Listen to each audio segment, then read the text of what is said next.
Hi, everyone. Welcome to this event. What we're going to do today is we are going to continue what we started last week. So last week we started building an end-to-end application, and I was hoping to finish everything in one session, but it took more time than I anticipated. And as a follow-up to that session, I decided to create this one. We didn't have time to promote it. So it was just last week. We only had 1 week to promote it. That's why maybe not many of you knew about this thing, but good thing is that everything is going to be recorded. And what we're going to do today is going to be a part of the course that we're going to start soon in August, end of August. So today is what, August 10? So like in 2 weeks, right? Or 3 weeks, we're going to start it. Yeah, so what we're doing right now is we are preparing some materials for that course. And today is going to be part number 3. In part number, so let me quickly do a recap of what we did so far.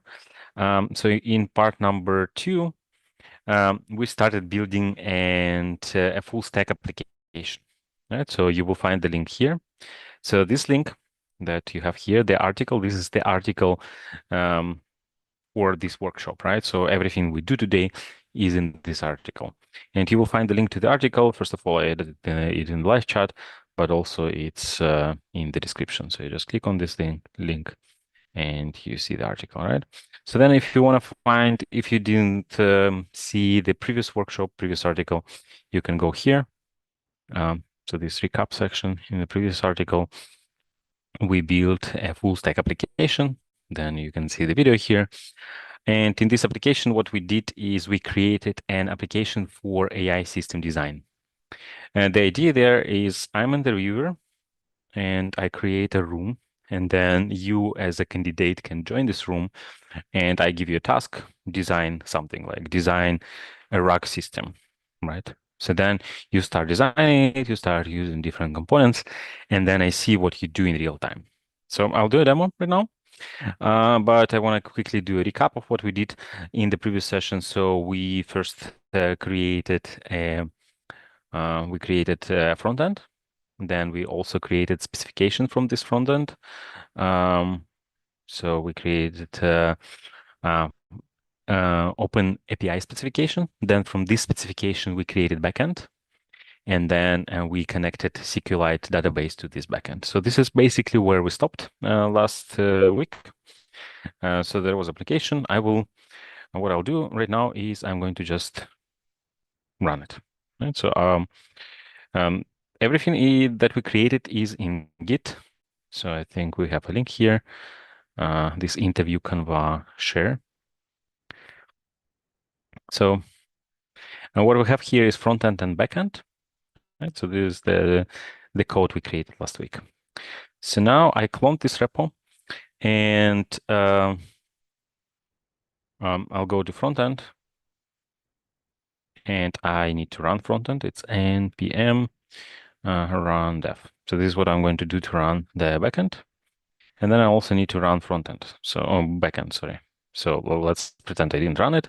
So for that, we have a make file. I just do make run, and then it runs uv run project backend, uv corn backend main up reload host. So basically it runs a FastAPI backend. So now we have the front end, we have the backend, and I can actually go and open the front end. So this is our front end. And here we have some sessions. I can create a new session, new interview. I'll call it middle AI engineer search. Let's say this is for the search team. And I'm going to interview Alexey, right? So this is created for Alexey. Okay, so we create this thing. Right, so now we have the room. And here we can add some, maybe we add some task as a sticky note, right? So the task would be in design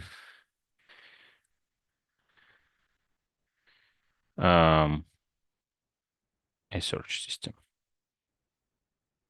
And then we add some description here, right? So what we do then next is we get the link, we share the link that this is the candidate link.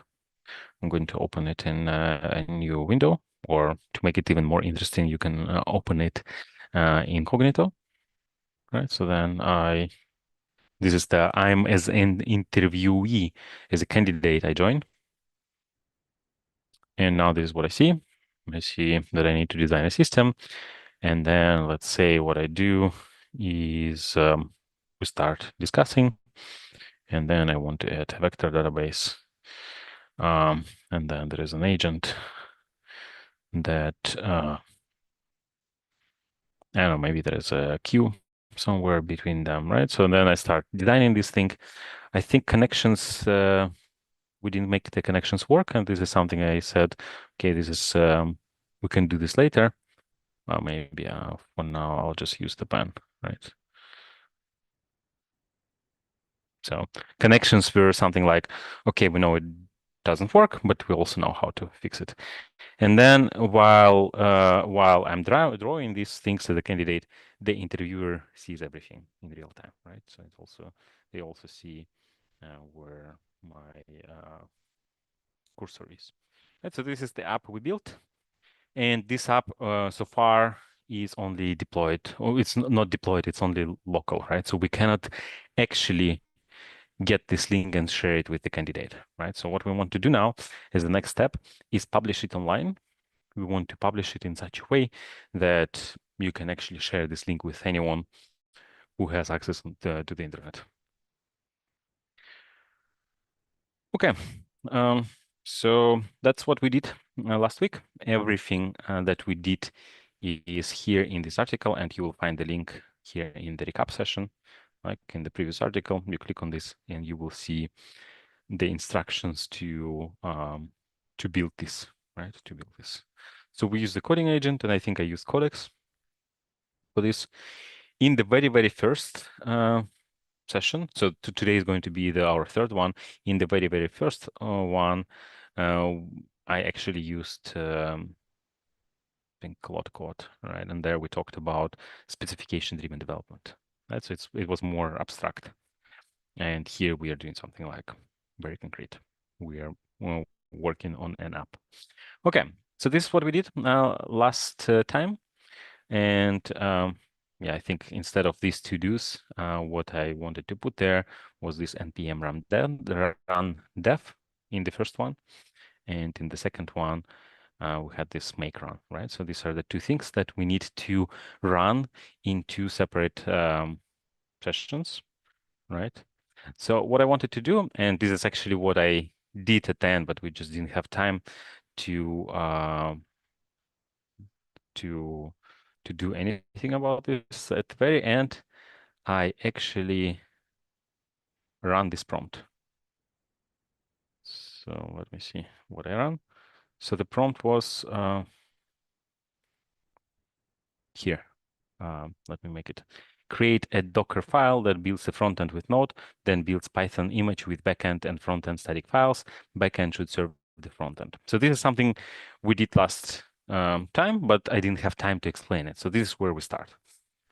So as I said, the goal today is to put this online, right? Put this application online. And by the way, if you didn't watch the previous video, it's okay to start from here, right? So what I explain here will work for pretty much any front-end plus back-end application, or for any container application in general, right? So if your application could be put in Docker, and this is going to be our first step today, if you can put your application in Docker, then you can follow the rest of this tutorial with that, right? So it is pretty much case agnostic what I'm going to show you. So even if you didn't watch the previous one, it's still going to be very useful. So for containerization, we need to run these two things in parallel, right? So we need to run this one, we need to run this one, right? And if we want to deploy something online as a web service, typically we want to package it as a Docker container. So this is the industry standard today. You containerize your application, so your image is self-contained. The application image, it has all the dependencies you need, like the version of Python you expect it to have, and things like that, right? So we need to do this. Because we have two things. We have front end and we have back end. we don't really want to deal with two containers because then it becomes a bit more difficult. So what typically you do in practice is you compile the front end. So then at the end, after you compile front end, what happens is the front end becomes, we have probably here. Yeah, I think dist contains, so you have these files, right? So this is the compiled front end. So I don't think it's readable, but somehow all the code we have is compiled into in this bunch of JavaScript files, some CSS, some other things like HTML, right? And this is our website. So what we can do is we can take this client, right? And we can just serve it through our backend. So our backend, every time it gets a request for the client code, it will just serve it, right? So then we will not need to have the container for front end, the container for backend. Only one single container will serve both, right? So that's why what we want to do is we want to package everything inside, like compile everything, and then take what we have here and put it inside Docker. And the prompt I use for that was this: create a Docker file that builds, let me enlarge it, that builds frontend with Node, then builds Python image with backend with frontend static files. Backend should serve the frontend. So this is the prompt that we used. And we didn't have a chance to actually look at the result, right? So I think it was doing it for some time. Do we have the video here? Yeah, so it was doing it for some time. So eventually it worked, but we didn't really discuss the results. So I want to start with that. So now let me open our Docker file. Yeah, Docker file is here. So typically, when we do something like this, we do it in two steps. The first step would be compiling the front end, right? So this is what we need to do for that. So we use an image that is specifically for that. So it contains Node.js. So then we say that everything inside, everything that we have goes here to frontend, right? So frontend package.json describes like all the dependencies.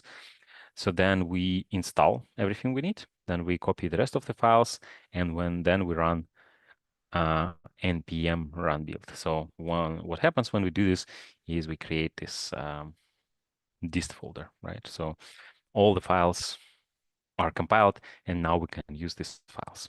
So these files are static, meaning as long as we don't change the code in our application, they remain the same. They do not change unless we change them, which means that we can just copy these files and serve them from our FastAPI backend, right? So this is our second step. So in this step, this would be a typical image, a Docker image, typical Docker image for a Python-based project, except we have this additional line, right? So we say we copy from frontend builder. So this is the first stage where we build frontend. We say we want to copy from this frontend builder whatever is in app/frontend/dist/client. So this code that I showed you. Okay, so take whatever is there and put it to /app/static, right? And then inside our FastAPI, I think we or agent configure it somewhere that I didn't even look at this code, to be honest. I don't remember checking what we wrote here, but somewhere internally, when we get a request, yeah, here, static. So we have this our frontend directory, and if we get a request, yeah, here, serve frontend. So we are checking if there is actually index.html. Then we add extra endpoint, right? We say if we get this request, then just serve whatever is there from this folder, right? So this is where we ended last week. Let me check Docker file, and now actually let's run it. So I'll say we have so typically I use dictation mode instead of typing. So we have a Docker file. I want to build this Docker file and I want to run it. And also we have README, which is currently empty. So I want you to put the instructions for running Docker file and building Docker file there in this README. Because I want to know how to, like, I cannot ask the agent to run this thing every single time I need to run it, right? So I want to know how to exactly run it. And right now our README, it's not even empty, it doesn't exist, right? Um, I say, okay, I noticed that README in the root directory doesn't exist, so let's create one, describe what the application is, and also how to build and run it with Docker.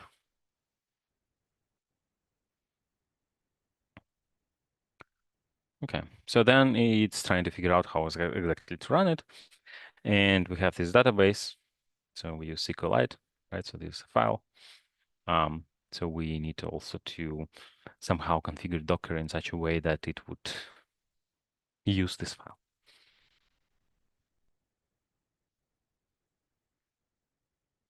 So as I see, the voice recognition didn't really work well, but somehow the agent, that somehow Claude still figures this out.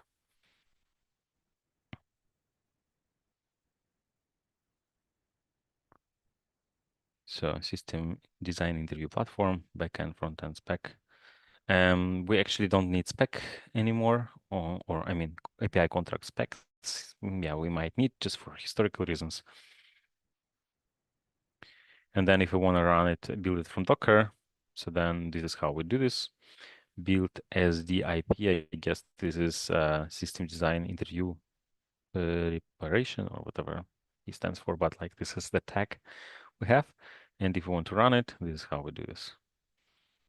So one thing I see that we don't really configure the path to this database. So this is something I'll add now. So I want to also mention in our README, it's actually doing this here, right?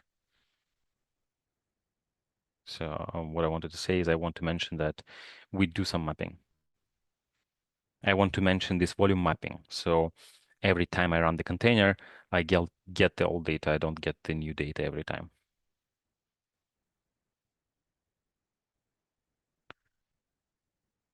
Yeah, I see a comment. So while it's doing, let me check. Could you mention or share reference docs for the server SSH connection methodology you're using? Thank you. Okay.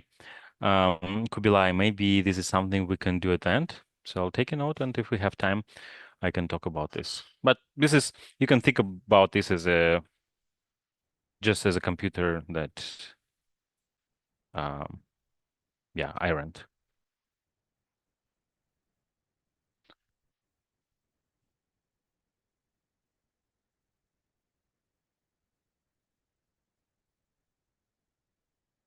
There is a band I really like. It's called Kublai Khan TX. So they're really cool. It's I like hardcore, this music style. So they're, I guess Kubilai and Kublai are the same origin, right? And this Kublai Khan is, I think, a Mongolian Khan, right? Yeah, right. That's such an interesting name for a band. Anyways, let's check what's happening here.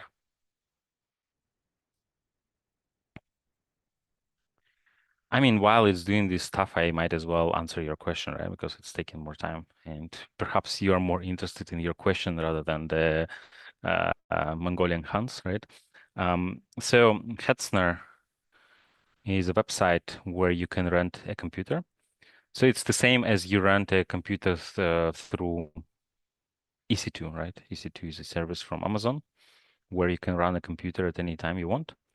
Or you can use Google Cloud for that, or Microsoft Azure, or whatever, right? So this is just a computer that is not yours, you rent it, and then all you have, so the machine lives somewhere in the cloud, somewhere in some data center. And yeah, all you have is an access to this machine. So Hetzner gives you a way to get these machines cheaper. but it's long term. So in the cloud, you rent the machine, you do something, you turn it off, right? So this is a very short-term thing. For Hetzner, you rent it for many time, for months. It's actually like a physical machine that you rent. So they take, you buy a machine, you pay some installation fee. So they take this machine and put it inside a rack in the data center and give you the keys to that. By keys, I mean SSH keys, of course, to that machine, right? And then from that machine, you can do whatever you want. So in my case, just do SSH Hetzner. And then inside this, I use Tmux for managing sessions. And instead of just using plain Tmux, I use a wrapper around this. I call it Tmux CTL, right? Or short T. And it's a library I created. I can share the link with you. That just makes some things easier. Tmux CTL. So that's pretty much all the setup that I have, right? So there is nothing special about this. So put it here.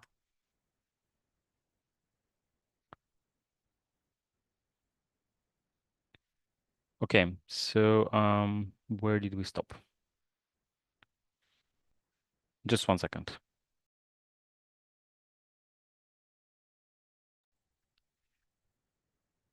Okay, so the volume mapping is here, and this is how we run it. So let me check. Yeah, so this is how we run it. I don't know if it's actually running. So let me go to this AI system design Canva, build it.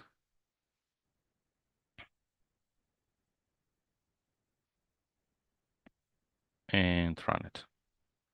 I don't know, maybe we are actually running it already. Yeah, I think we are.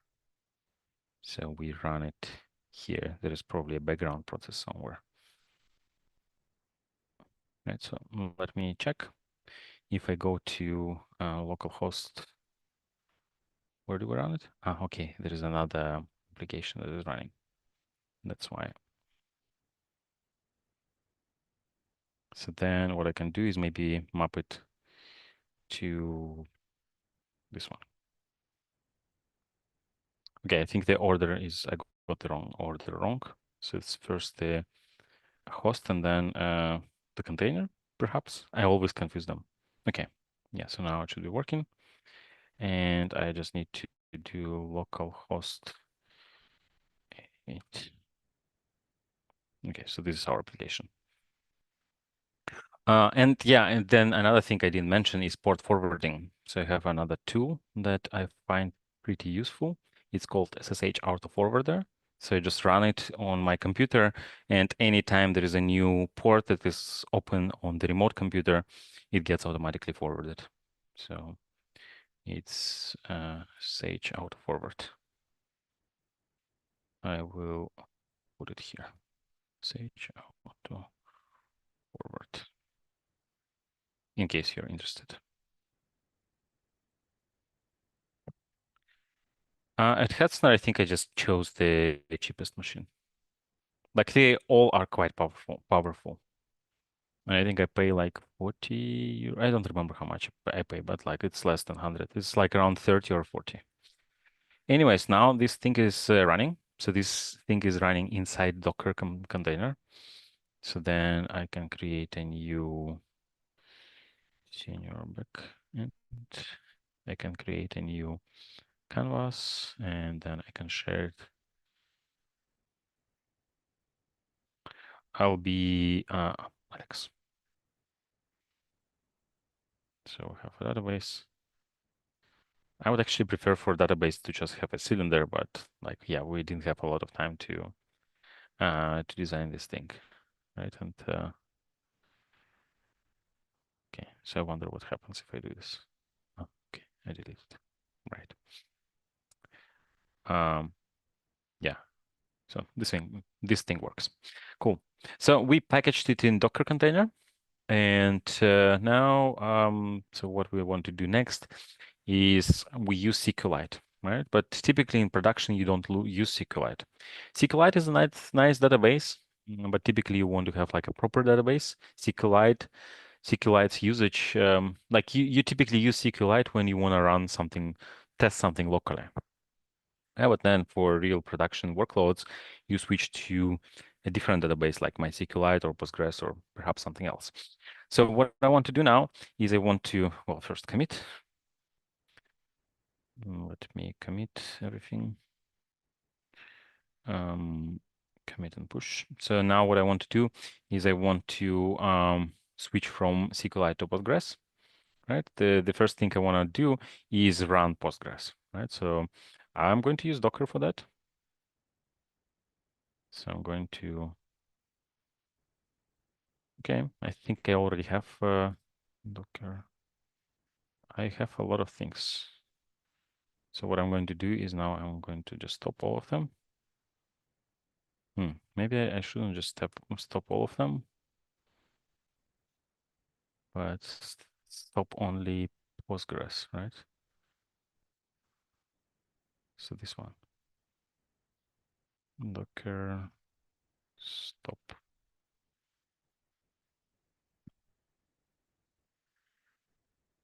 Okay, so I think I already have something with this name, so I need to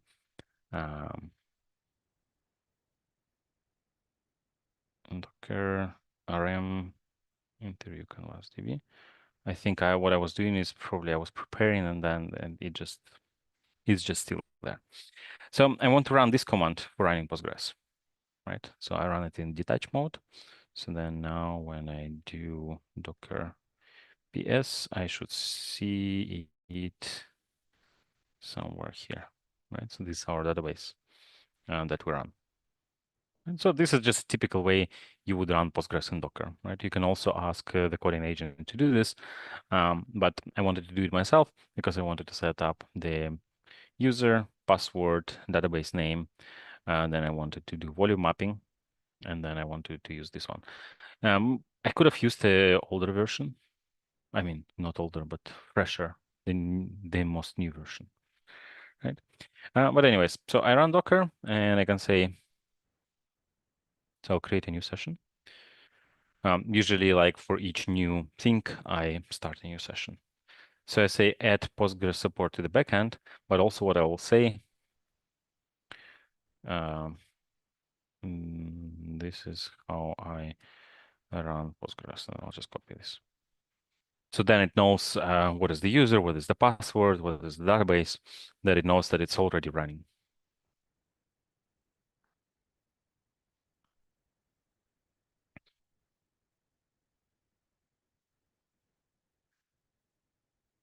So, and then coming back to, like, while it's doing this, coming back to Hetzner discussion, it's quite convenient if you have some long running things, because this server is up and running all the time, so I can have some things running there. So I think, okay, so I'm run out of usage in Codex, but there are some things that are running there right now.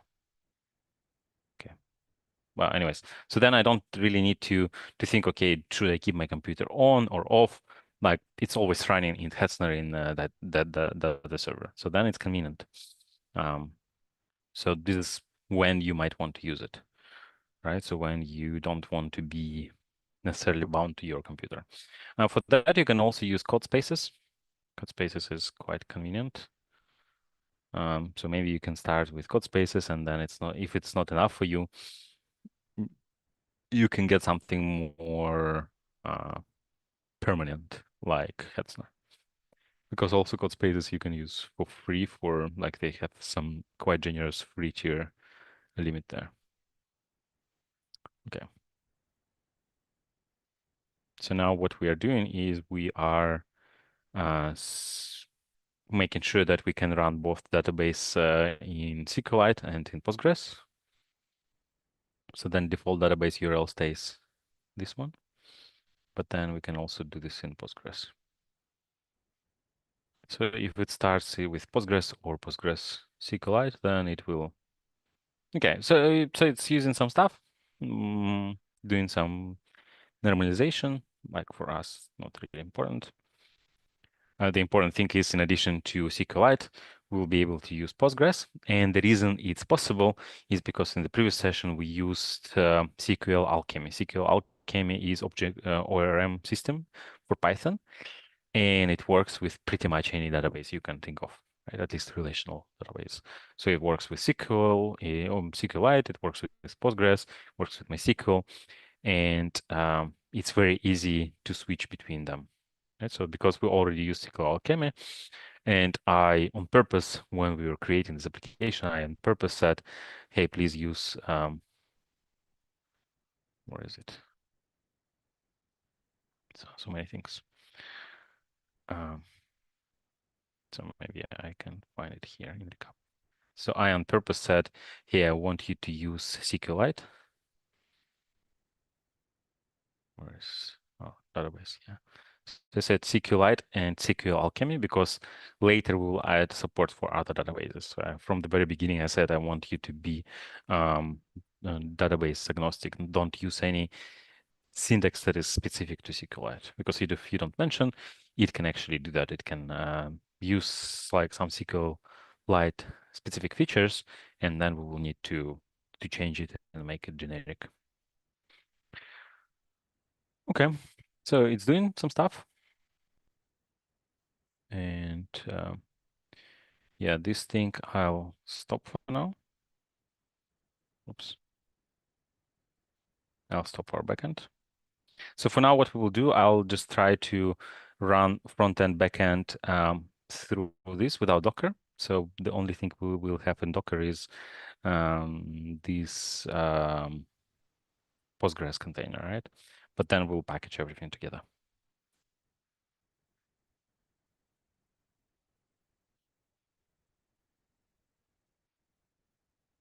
If you have any questions, like feel free to ask, like even if it's not directly related to what we do right now, because just waiting for this is kind of boring. So then to make it more entertaining, you can ask some stuff.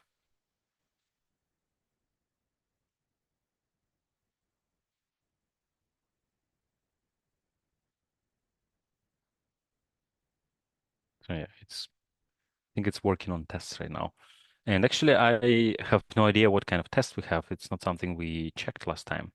I think what I asked is just, hey, can you please create some tests? And it did.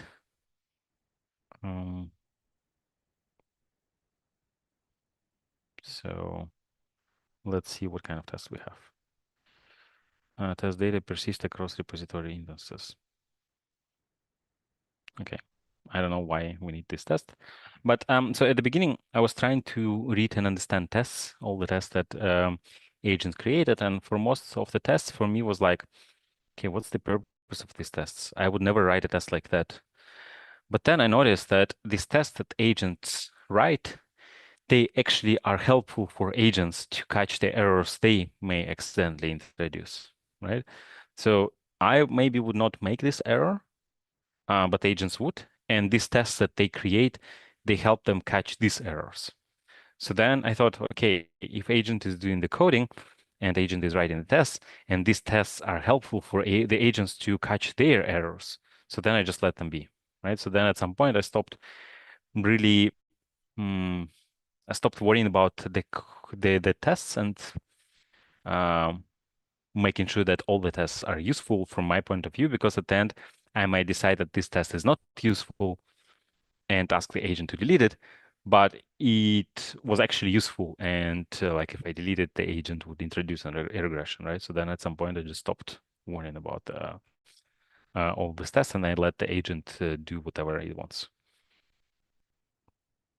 Right, but still, I'm not really sure what exactly we're testing here.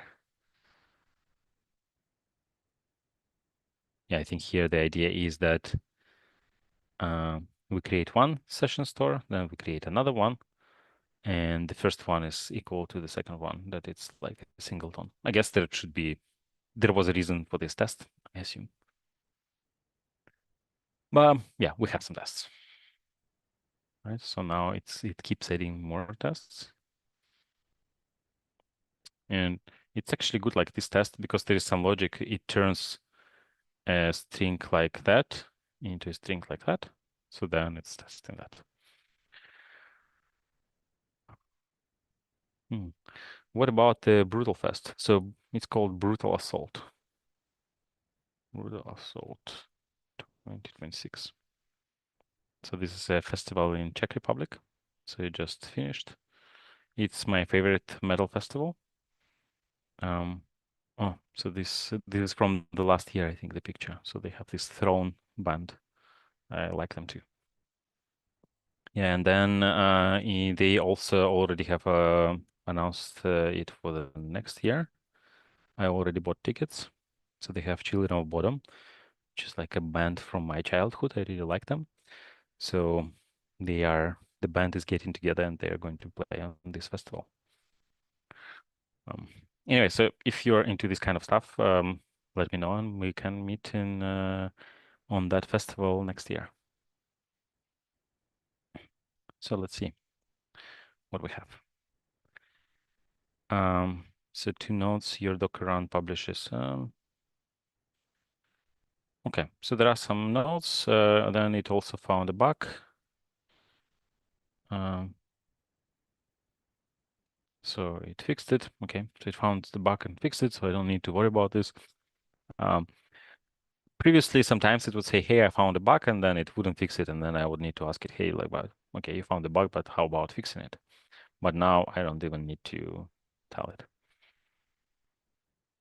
Okay, so let us test it. How do I run it with Postgres? Perhaps we have it in README somewhere. We don't. Ah, yeah, we do. So this is how we run it with Postgres. But I think the important part that I need is just this one. So I do this. I'll do export, make run. Yeah, so you described me what to do. So we need to do this. So if I specify this, not test database, this SDIP database URL. So we specify this through an environment variable, and then we do make run. So then it automatically picks this up and uses this, connects to this Postgres instance. Let's see if it actually worked. Did I stop this?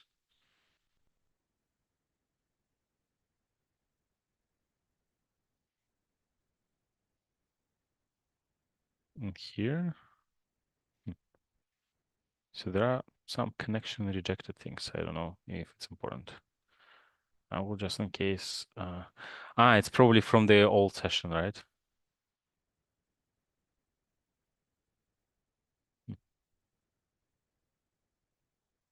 So it stopped working. So what I will do is I'll just copy this. Then maybe I did a mistake here. No, I actually put expert localhost, this one. So then I will copy also this. I think this is just from old, yeah, from these things. So let me try to restart it. So then I shouldn't see these logs anymore. And so then I have this, even though it's working. No, it was wrong. Okay, I'm sorry, my bad. So we don't need any of this because I just used wrong port. So now I use the correct port. Let me try to, yeah, engineer. So now I just want to understand that it still works. I also must admit that it feels a bit, how to say, laggy or like kind of slow. My display name will be slow. So it feels a bit slow. So perhaps before actually using it, I would try to make it at least feel faster.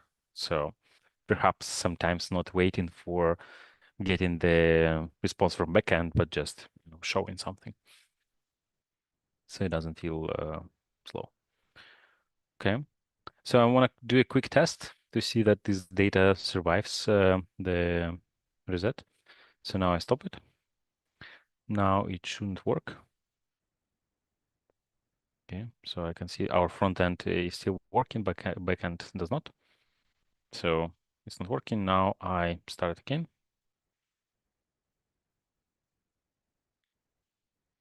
And because everything is in database, I want to see all the data.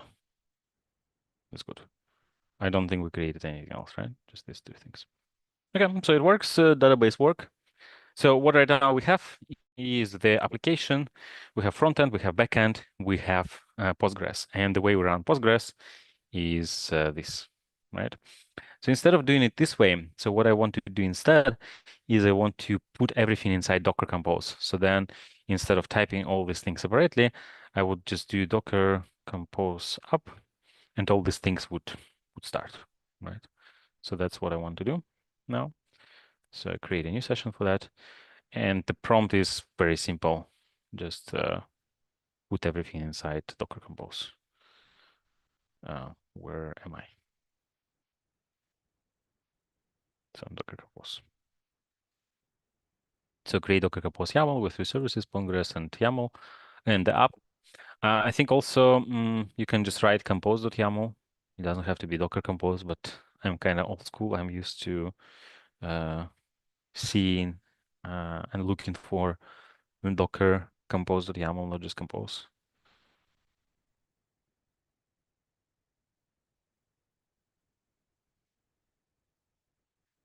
And then it created based on what we have.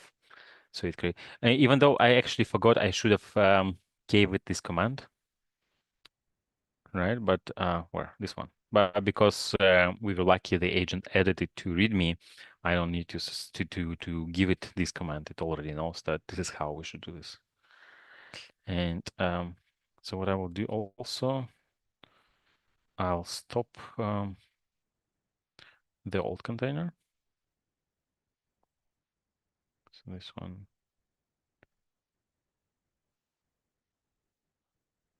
No, sorry, this one.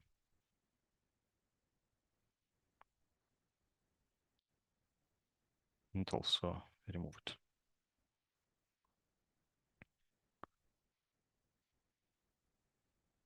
So now it put everything together inside Docker Compose. So we have this Postgres. Plus it added a health check test. That's convenient. I didn't ask, but it still did this. And I think this is actually a good idea to have these checks to be added. So it just knows, Docker Compose will know that, okay, the database is ready.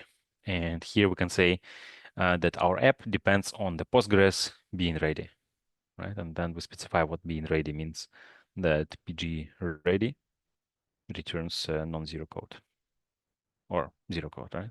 So non-error code.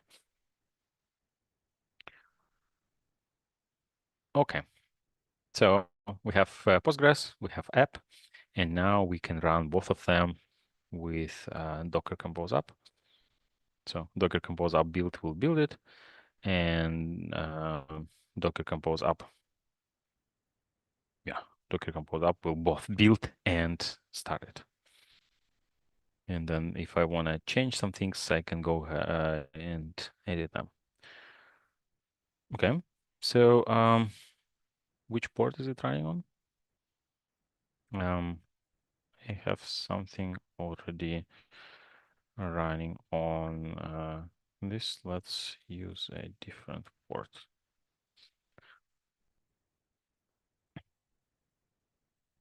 Yeah, 8100 works. Because for me, for this one, I have another website that is working, so this port is already busy. Okay, so now it will do Docker Compose up. So I don't even need to run it myself, it already did. So it did this, and then it says, okay, this Postgres is healthy. first is waiting, then it's healthy. Then after it was healthy, the app started to start. And now it yeah, it stopped. So let me do Docker compose up.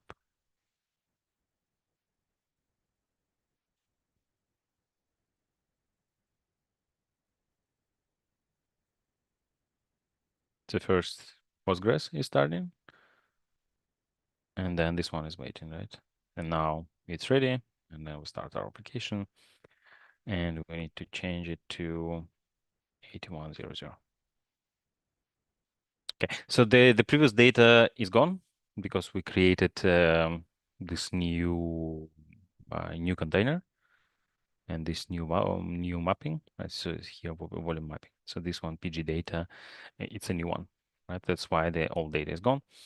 But yeah, we can test again, perform the same test. I share the link, and then here I specify some things here, and then what we want to see is that here they appear. Okay, so the test passes, and you notice that every time we change something, I run this test manually. And this is kind of boring. So what I want to do instead is I want to automate it. So I want to do the same thing. I want to start a browser session. I want to create a new session there in this. I want to click share. I want to share it with the candidate. The candidate would start a new browser session there, enter their name, join it, put a few things, and then we will go back to this session and we check that these things that the candidate put, they actually appear, right? So this is the test we are going to implement right now.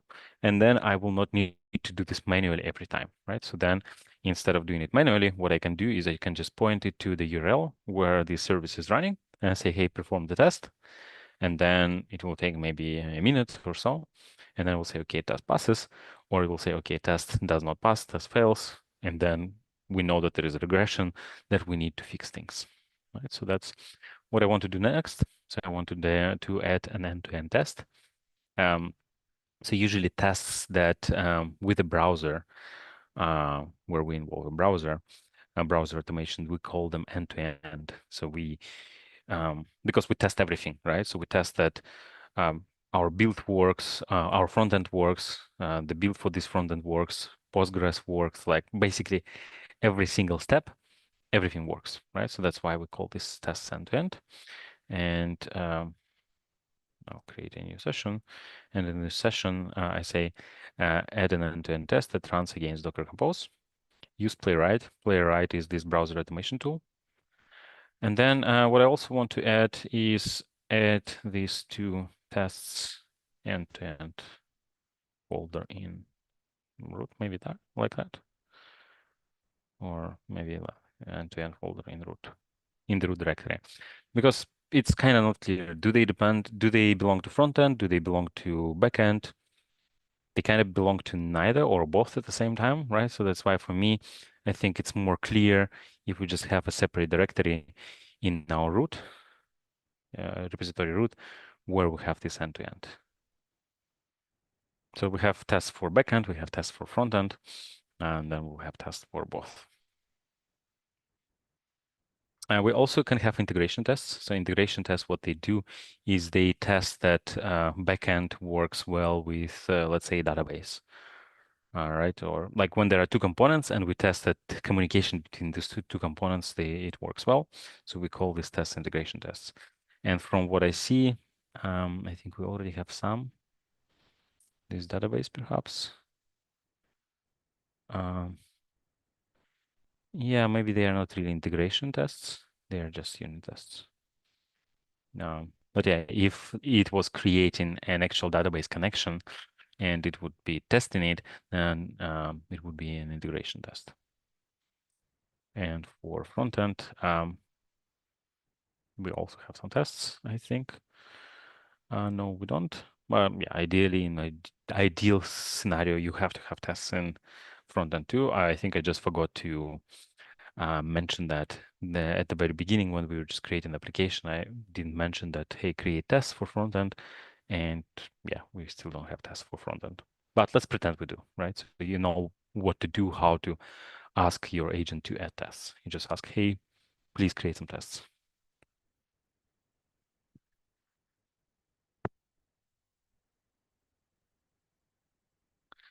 Okay, so this one is going to take some time because it will need to use browser automation, right? You will need to figure out all the steps. So it installed, so it uses npm for our end-to-end tests. So you see it configured Playwright, and this is our test. So then it installed Playwright, it installed Chrome or Chromium, and then it ran the tests.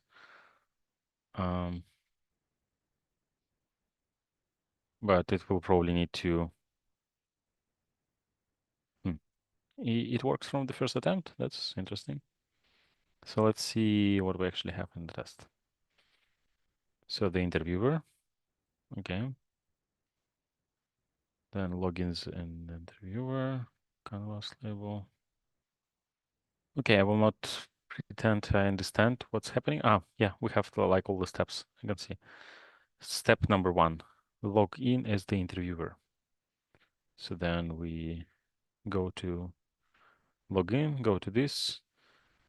Then step 2, create interview name. So then we find a button, new interview. Then for problem statement, we'll write design a URL shortener that serves 10K requests per second. By the way, maybe we will actually be able to see it here. It stopped it, right? Okay, then step number 3, share the join link. So it finds the join link.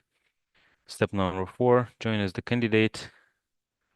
Yeah, we have 2 sessions, right? The first one is candidate. The first one is interviewer. Second one is candidate. Cool. Step number 5, change the canvas. So then we add some things there. And step number 6, we check that we see it. Cool. So looks logical. And it seems like it works. Verified twice. Cool. Commit. Even though like these agents say regularly commit code to Git, yeah, it already committed. So that's cool. So what is the next step? Okay, now we are actually ready to deploy it. So we have Docker Compose. In Docker Compose, we have, what do we have? Where is it? Docker Compose. We have Postgres. We have our application. Our application is Dockerized. It relies on Postgres. So what we need to do is find an environment where we can serve a containerized application and where we can get Postgres. So let's pretend you don't know these environments, right? So I want to now deploy this application. What are the options I have? So right now it will just look at what is there, and then it will recommend something like probably render or railway or fly or something like this. Agents, these coding agents like doing these recommendations. And in the last edition of the course, I think we used render.com. The thing with render is you can create a free account, like a trial account, but my trial account was 1 year ago, and I can no longer use it for free, right? If you deploy to AWS, it's not free, right? So then you start paying from the very beginning, but also like I'll run it for half an hour and then turn everything off. So I will not pay much, maybe like, I don't know, a few cents. Okay, so then it says single small VM plus Docker Compose recommended. Head snare, digital option, light style, Fly.io, render railway, Cloud Run, App Runner, Azure Container Run, Kubernetes. No reason. Okay. I want to use AWS. So I didn't even recommend AWS.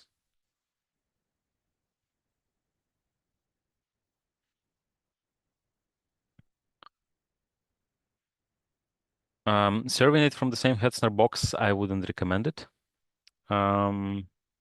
Because on this box, it's like, imagine it's just your extended local environment where with that you use for development. Would you run something there, something like that is closer to production? I wouldn't, right? Because there I run agents.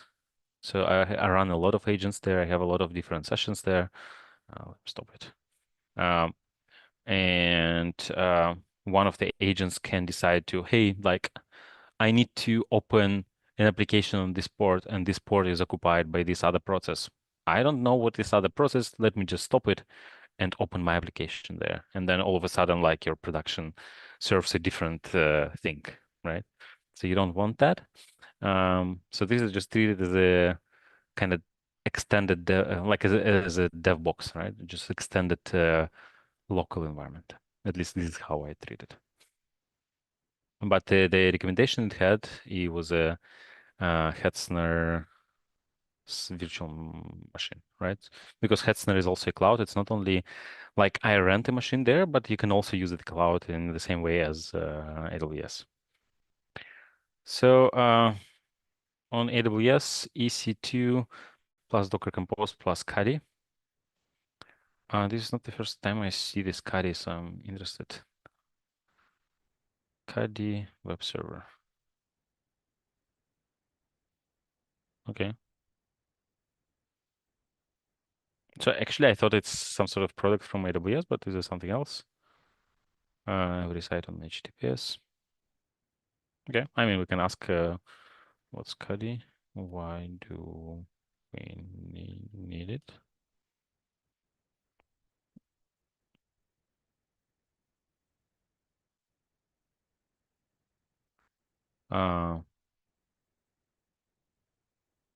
Okay.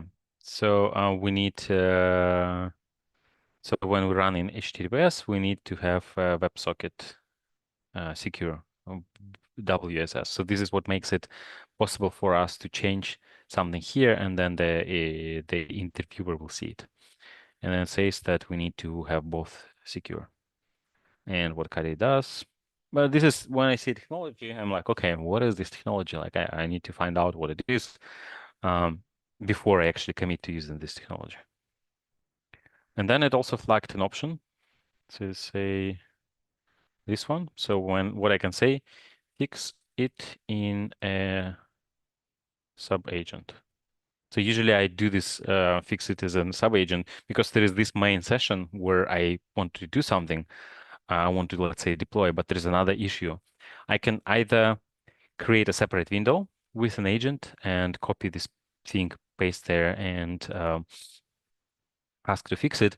But since this main session already has all the context, I can just say, hey, fix this issue as a sub-agent.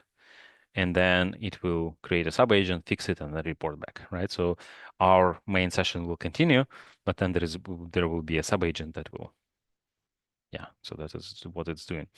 And right now it is, we kind of have to wait till it finishes, right? But then it shows Control B twice to run it in background. So this is what I'll do. But first I want to type the prompt, what I want to do next, right? So let's go with AWS option 1. Right. And right now you need to, I pressed Control B twice. And right now you need to make sure you have AWS access. So right now, this machine doesn't have AWS access, so I will quickly enable it. But what you will need to do is you will need to go to AWS. You will need to go to, I don't know, create an account. And this account, usually for this kind of things, I create an admin account. So this is not safe. But what you can do is you can create an admin account in admin profile in an account that you use for experiments, right? All right. So if you have an account that is not an account for experiments, if it's your personal one and you just poke around, it's fine. You just can give it admin permissions. Of course, you need to watch what exactly you do. And by the way, I say let's go with option one, but I want to stop it because I don't want to just go with option one, but I also want to use infrastructure as service, right? I don't want it to just create some things in AWS and then make it very, very difficult for me to think, okay, what are the things it created? How can I now remove that? So what I want to have is a single file that describes all the resources. So then I will ask use AWS CloudFormation, right? So this infrastructure as service thing that everything that our application needs will be in this file, right? So what I do, my process is I I create a user in AWS with admin permissions, and then I give access to the agents for limited amount of time, right? So right now I gave it access, and then after some time, the agent will create the basic infrastructure, and then I take this access away, right? So then it's for me, it's a controlled way of letting agent explore things. And I don't just let it loose and say, hey, like do whatever you want in my AWS account. No, I don't say this. I say use CloudFormation, and then this way I restrict it to this one file, right? So it will need to create this file, and everything that it needs to create will be in this file, in one big YAML file, right? So then the agent will not just go rook, and I mean there are still chances it can do this, but it will be constrained to one specific thing, one specific technology, CloudFormation, right? And all the resources that it will need to create will be inside this CloudFormation. And then once it's done, once we can test it, that everything works, then what I can do is just take this access away, and that's it, right? So our application is deployed. We know exactly what it needs to do. So then next time we don't give the agent any access. We will talk a bit about this later when we talk about CI/CD, because we will need to continue deploying it, right? So we deployed it once, but then we will need to update the application. We will need to make some changes to the application, right? So how do we make sure we can still continue doing this? So I'll talk about this a bit later.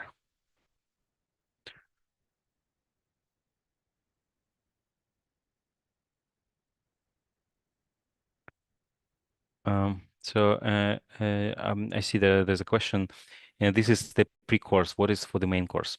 So this is actually, I'm recording these materials for the main course, right? So I'm just doing this before the course. So then by the time the course starts, we have all the materials already ready, right? So then I'll be busy with other things, right? Like preparing homework, doing some other organizational stuff, right? So for me, it's easier usually to prepare the materials before. And I do this live right now. So we interact, then all these things will be recorded, and I'll just use this recording in the course, right? Okay, let's see what we have in our deploy AWS. This is our stack. So then it helps to go through this and maybe ask the agent what exactly is there, because this is something you're going to pay for. So you need to understand what exactly you deploy, right? So this would be my recommendation. So there are some parameters. Then we see instance type. So for example, for this one, oops. So it's helpful to check cost. All right, so for this one, we will pay like almost 2 cents per hour, which is okay, right? It's not that expensive. For the region, I didn't tell it which region to use, so it probably chose some region. I don't know which one. Root volume, okay, so then it created some other things. Kname, container resources. So then it created some boiler stuff that usually is needed for that. Oh. Okay. Like if you're not sure, you can go through all that and ask the agent to explain what's happening. I will not do it here. I'm curious, which region do we use? It's not like I care, but typically I use EU West 1, so Ireland, because I'm based in Europe. So then in Europe, the cheapest one is in Ireland. But then for the purposes of this one, it doesn't really matter. Yeah, so then it didn't specify any region. So I don't know what happens in the template is region agnostic. So then it will put to whatever region I want. Or so your CLI is configured for EU West 1. Okay, so then this is what it will use.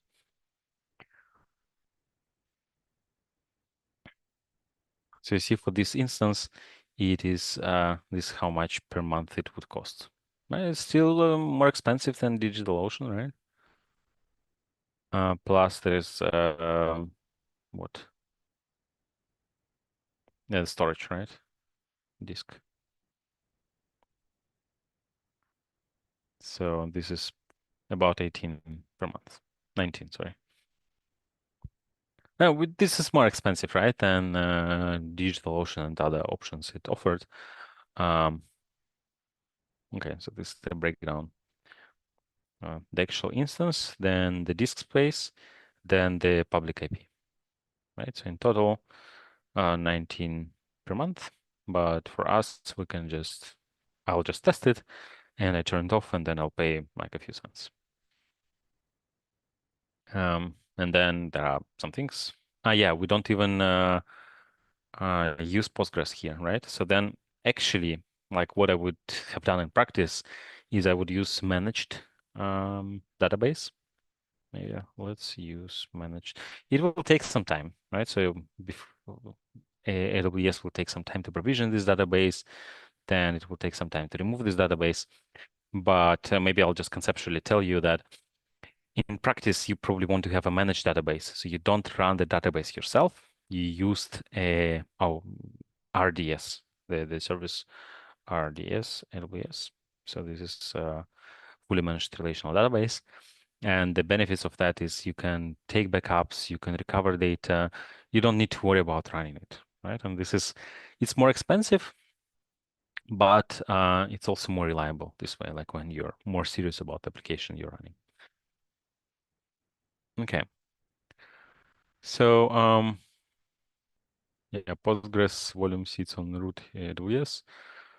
Um, so yeah, you can ask it like, hey, how reliable it is, what can I do to make it more reliable? Or if this is just a proof of concept, you don't really care about this stuff, you can also omit, right? But it's helpful to have this conversation with the agent. So right now I don't want to add the S3 backup, but maybe you will want to do this eventually. No,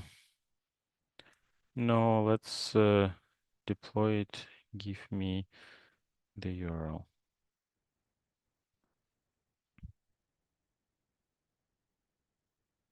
So then it also didn't show how exactly we are going to get the URL because we will need something like CloudFront, I guess. But it should figure it out, right? So let's say I don't know what CloudFront is. I don't know anything. I just want to deploy things, right? So I just want it to to make some decisions for me. But then I also want to check what these decisions are, right? So I'm not just following blindly whatever it suggests. I see, okay, it suggests to use this instance of this size of this type, right? How much it would cost. And if it didn't have this kind of overview, I would ask, hey, like how much is it exactly? Okay. Yeah, because I don't see here any CloudFront. So perhaps maybe this thing that we talked about, KD somehow replaces it. I don't know.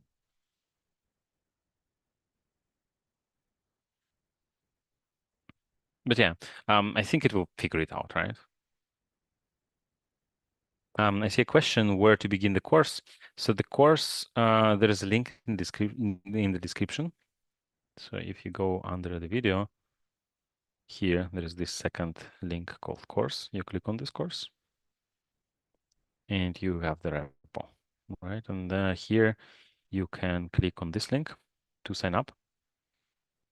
There is also this button, the same link, and yeah. So here we'll have this recording and Substack articles. So this today we have this one. Then next Tuesday we'll have one about DevOps and so on, right? And then the course itself starts. This is going to be the course launch, right? And then when the course will launch, then all these articles will be part of the course materials. So I hope I answered your question. Okay, where are we now? So now it creates the stack in EU West 1, okay?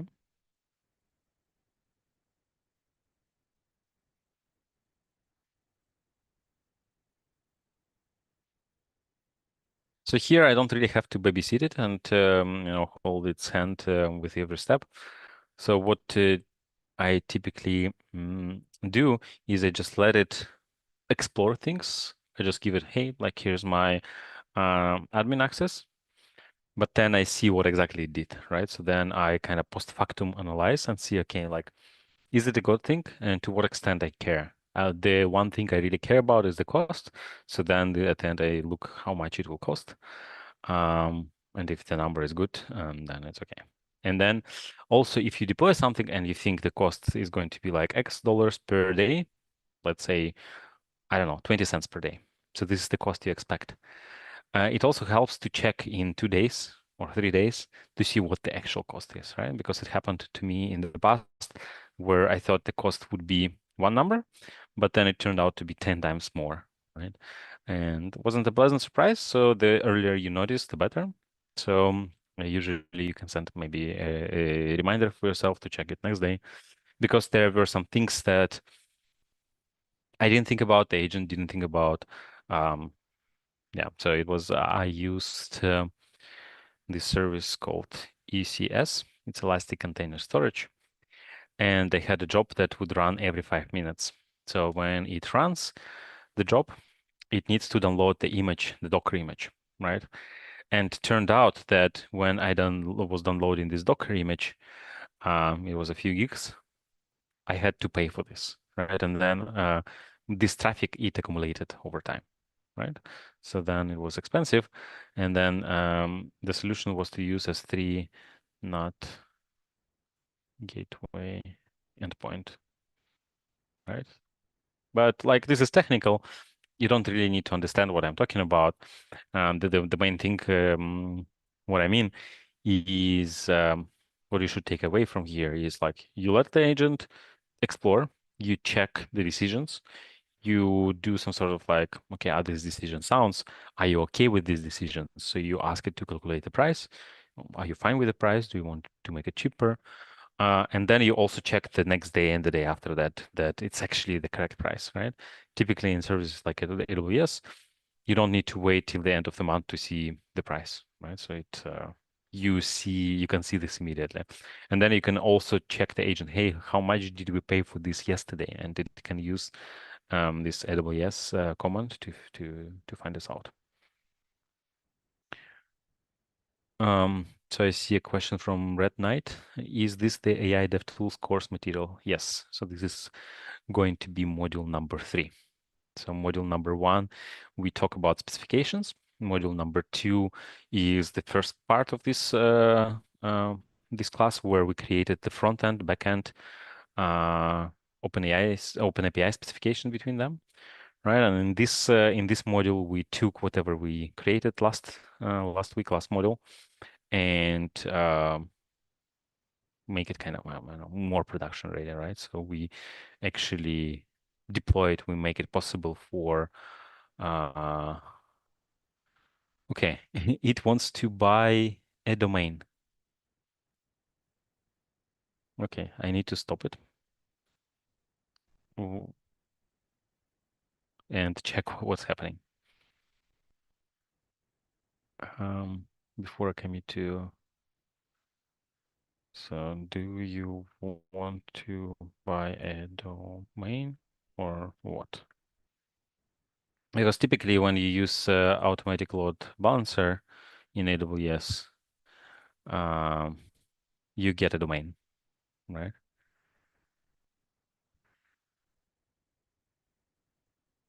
No, I wasn't going to buy anything. Buying domain is a real purchase. I wouldn't do that without this command was a read-only check for hosted zone. You might already have. Uh, okay. How do we make it accessible for everyone? Well, I have a domain already that I can potentially use, but you might not have a domain, right? So you don't have to buy it. So then one thing would be to use this our ELB, Elastic Load AWS, Elastic Load Balancer. So that when you create this Elastic Load Balancer, you will get a URL, right? But then you can figure this out with this. With the agent, you can ask, hey, can I make it actually public? Like, how do I get the URL for this?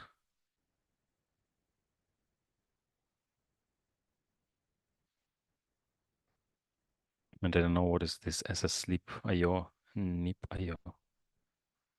Let me check.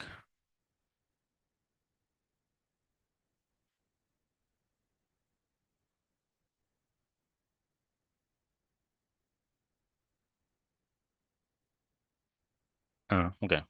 I have no idea what is that, but I guess I don't know. I'll just let it continue. So I just wanted to check like if it's going to buy it because technically it can. It has admin permissions, and then there is this service called AWS Route 53. So then you can actually buy a domain here, right? And then who knows, maybe it can decide to buy a domain.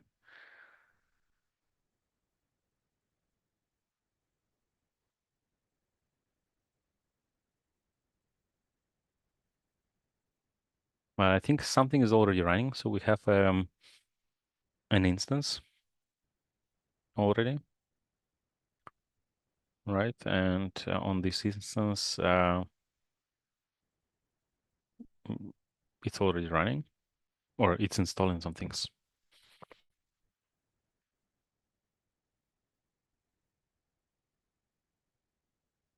Okay, I don't really know what exactly this means, but I know what it's doing, right? So it's just trying to figure out how to make this startup script run. So it's not really interesting for us to know these details. It's just we can let it run, right? And this is a bit more low level than what we would do with, let's say, Railway. So like Railway or Render or Fly.io, they're really nice services if you want to have like smooth one command deploy, right? So then you don't need to try to decipher what is happening here, right? So here I don't actually have to do this either. Um, I just have enough trust to agent um, to do it, and then if something is suspicious, I can stop it, press in escape, right, and then ask clarifying questions. And for this kind of task for infra, I do not recommend to say, hey, deploy it, and then go have coffee and come back, right? So this is one of the tasks where just a vibe check is not sufficient, right? So you actually need to, I recommend to keep an eye on what's happening, right? Because you don't want to find out that it bought a domain or something, right? So maybe you don't, maybe you want to have a domain, maybe you don't, but then it would be like, I don't know, $20 is not the end of the world, but still, like you don't want to spend it unnecessarily, right?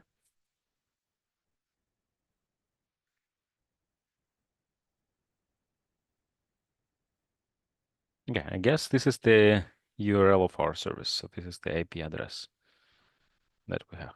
So if I run it now with docs, Yeah, so this is our URL, except right now we're not using HTTPS. We use HTTP, so it's not secure. And if I interview with somebody and they send me this address and it's not secure, I would be very suspicious. So maybe, yeah, maybe they are not who they say they are if they send something like this.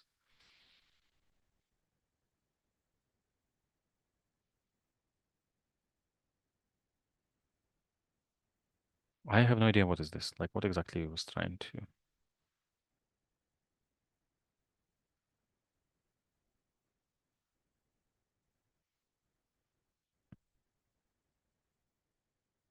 Um, how do I access it?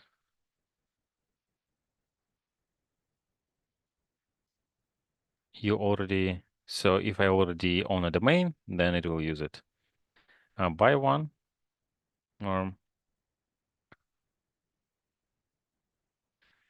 are there options to have HTTPS without buying a domain?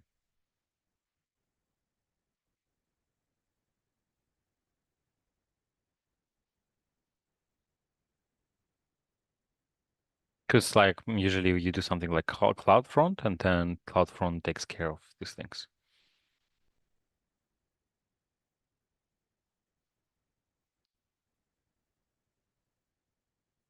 So then it would, now it will say what I should use.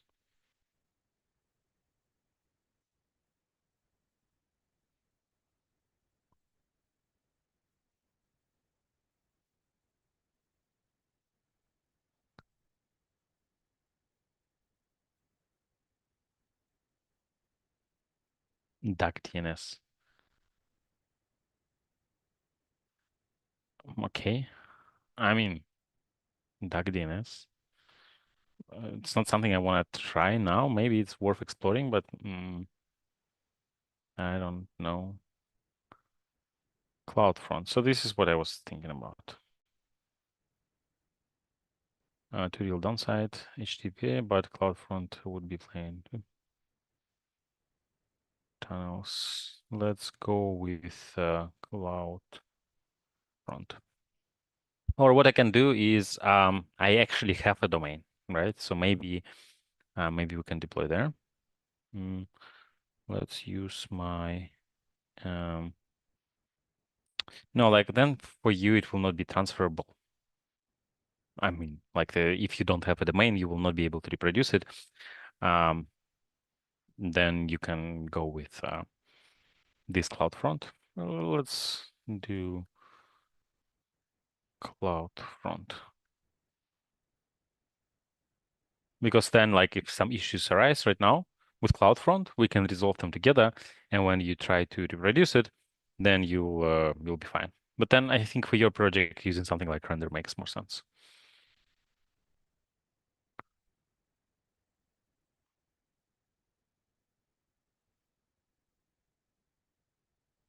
And this DuckDNS, I would need to go there. I would need to figure out how to use this website. I would need to put my IP there. It's just too much hassle.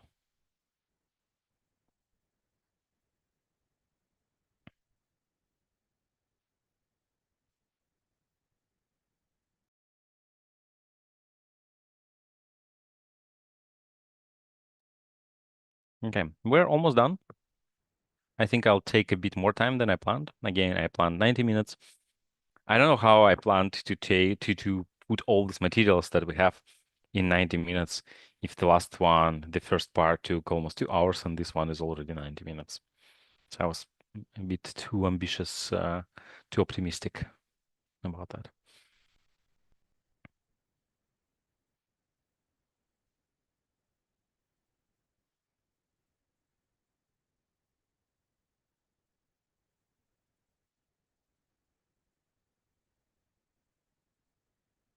So the problem with CloudFront is the URL you'll get from it will not be nice, right? So at the end, like when you want to seriously deploy an application, you would need to buy a domain.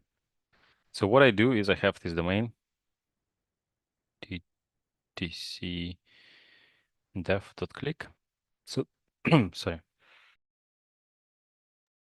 So these domains, they are very cheap. It's like $3 per year or something like this. So then, and then I have different things. So for example, right now I'm working on a new version of DataTalks.Club. So soon, so this is the current version. Soon it will, I'm still working on it, okay? But I can just use this DTC dev and third level domain to deploy something there, right? And then I have a bunch of things that have here. And perhaps you notice that emails from this course management platform, they come from these courses at ddc.dev, right? So I bought this domain once, and it costs $3 per year, and I just use it for different purposes.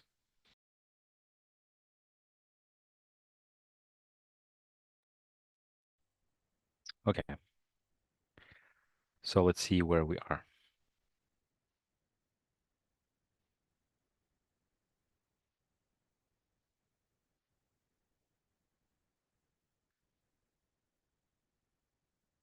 Okay, so this is the URL I thought we would have, right?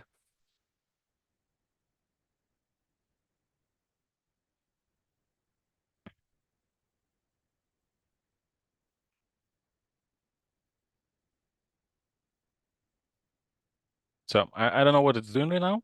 Something useful, I think. But let me check in the meantime what happens if I use this.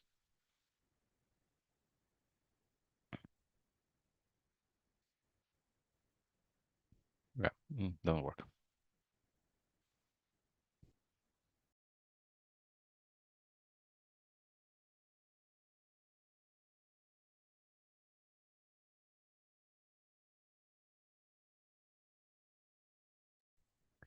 Okay, maybe you have other questions while we are waiting for this thing.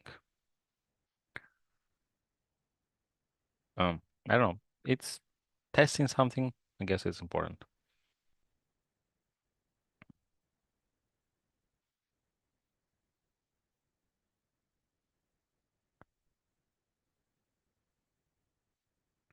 Well, for me, it doesn't resolve.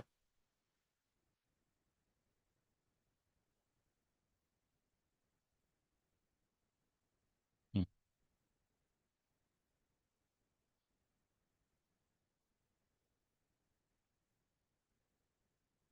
Okay, so while it's doing this, so what I probably can do in parallel is start doing the other step, or maybe I'll just explain what we will do next.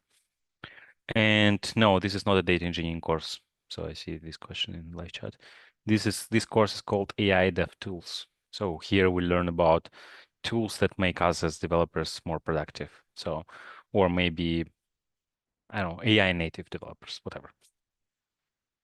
So here, we deploy this application using AWS CloudFormation, and the user I use right now for this has admin permissions. And this is typically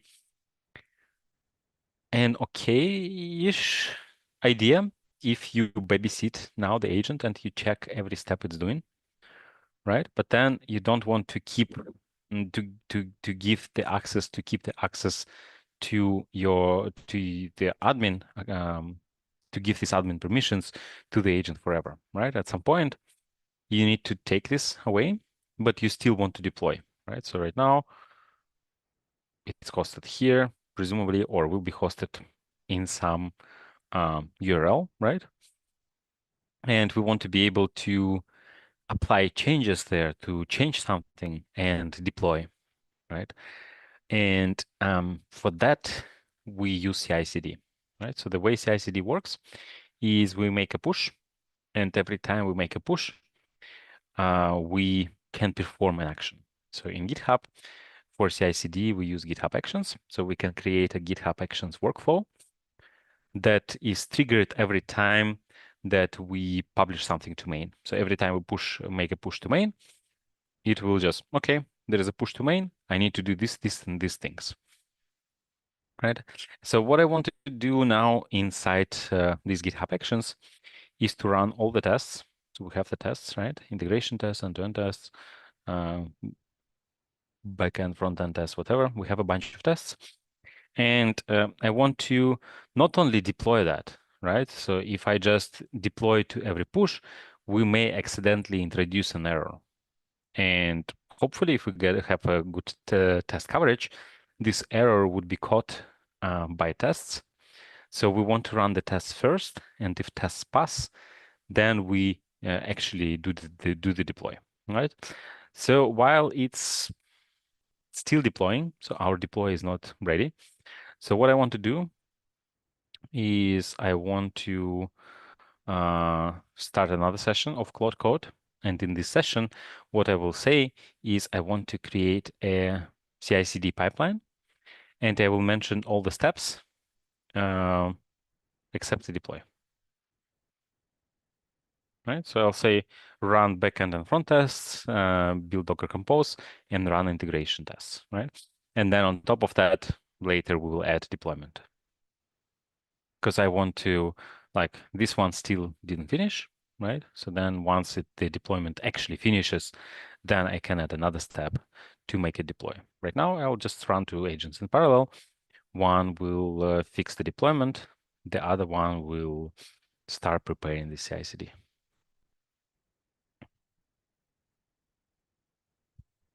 And once it's ready, then we can add. So this we add here. We take care only the CI part, right? So we continuously test that every time we push, we test that it's not falling apart. It's still there, right? And the CD part is continuous deployment part. If these tests pass, then we deploy, right? So we are just taking part of the first part of CI/CD.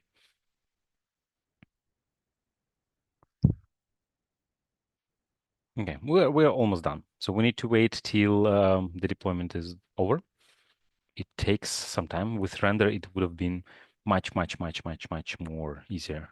Like it will be just, I don't know, a few minutes. At least I think this is how much time it took last year. Here, as you can see, we need to figure out some things. I don't know exactly what, but yeah, it turned out to be a bit less straightforward than I expected because last time I deployed it, it was okay. And sometimes you still need to give more directions to the agent. Like, for example, in this case, it was like, okay, I couldn't figure out how to do HTTPS, so here is like HTTP endpoint. But for you, HTTPS could be important, right? And then I was like, okay, but I want HTTPS, and here's here's what I want to use. Like I want to use CloudFront. And right now it is updating our CloudFormation stack. And because we have CloudFront, I think CloudFront usually takes a bit of time to create, to provision. That's what we are waiting for right now.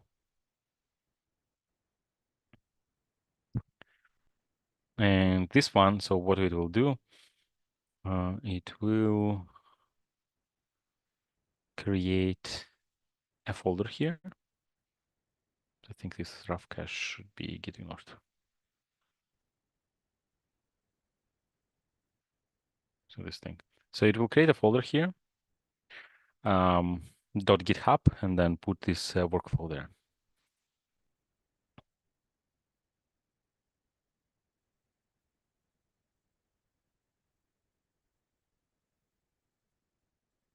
Integration. Okay. Right. Okay. So I say, hey, add things for integration tests. But we don't actually have integration tests. Okay, so we decided to create the tests. Okay. Well, I guess it works. I mean, for the sake of time, maybe we could have skipped this part, but okay. Maybe it wouldn't be too long. But like depends what kind of integration test we have. So if this integration test, they test front and backend, then that's one thing. If they test only backend to database integration, that we don't really need a separate folder for them. We can just put them inside backend, keep them inside backend. So yeah, it really depends.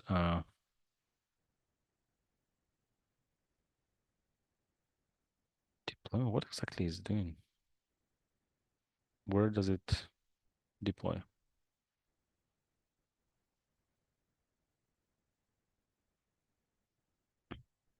Okay, so these are like when you see a test and they're like, okay, what does it do? So then you can just ask the agent to do this. To clarify. But I think I'll just let it finish and then I'll see what we have at the end.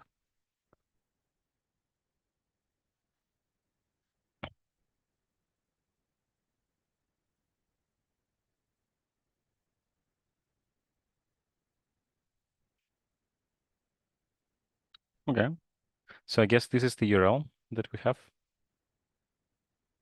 So this is the 2LLEK whatever CloudFront.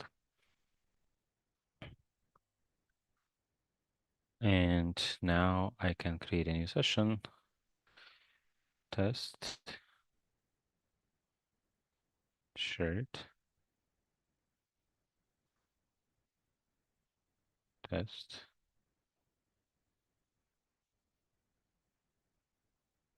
That's really cool.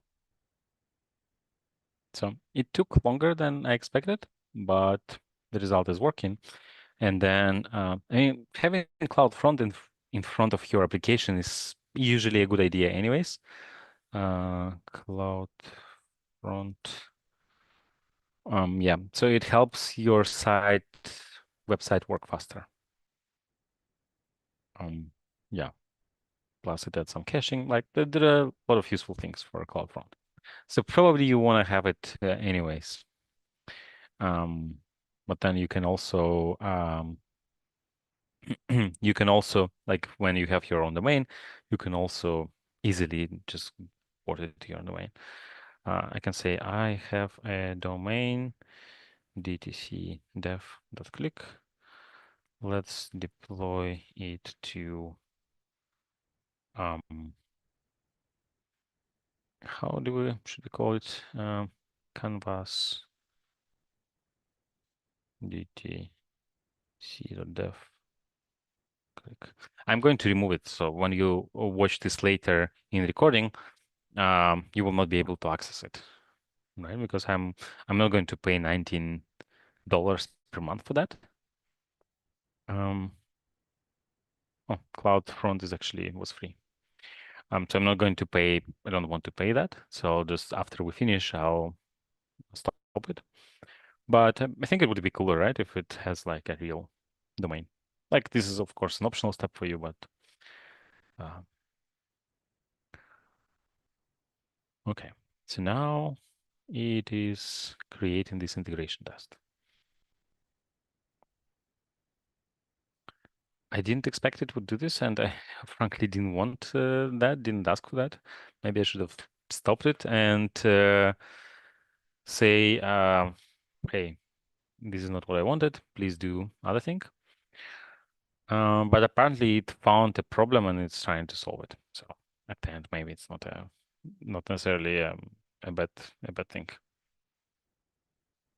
And also, right, I asked it to run front-end tests, and it's like, okay, where are the front-end tests? Let me see. And then it finds none. And it's like, okay, if there are no tests, I need to create them, right? And I think this is what it's doing right now. Geometry.test.ts. Okay. I mean, it's fair, right? So we wanted to ask it to do this. So it's doing this. I see a question if this is a standalone lecture or part of the course. It's both.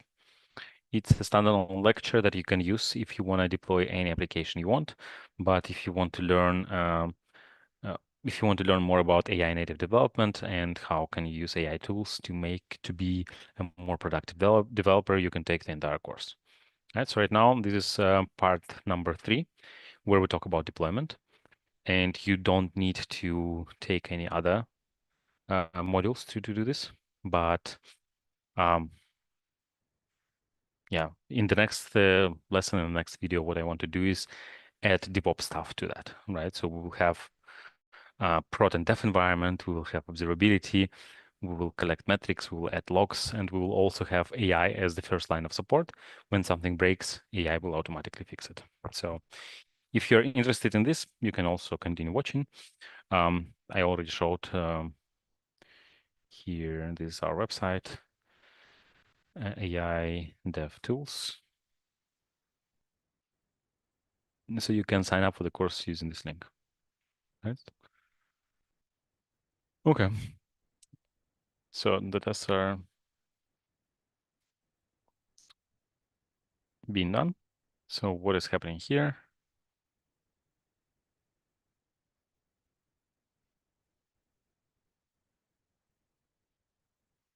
So, I mean, like I already tested and it was fine. I don't exactly know what it's doing, but it seems important, so I'm not going to stop it.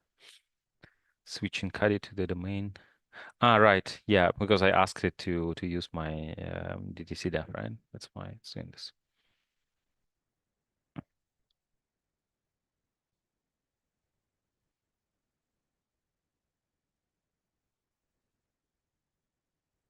Yeah, but again, as I said, this is totally optional stuff. So for us, the important stuff is now running this CI/CD part. Well, right now it's just CI, right? So we are doing continuous integration. And for continuous deployment, yeah, we need to now configure it.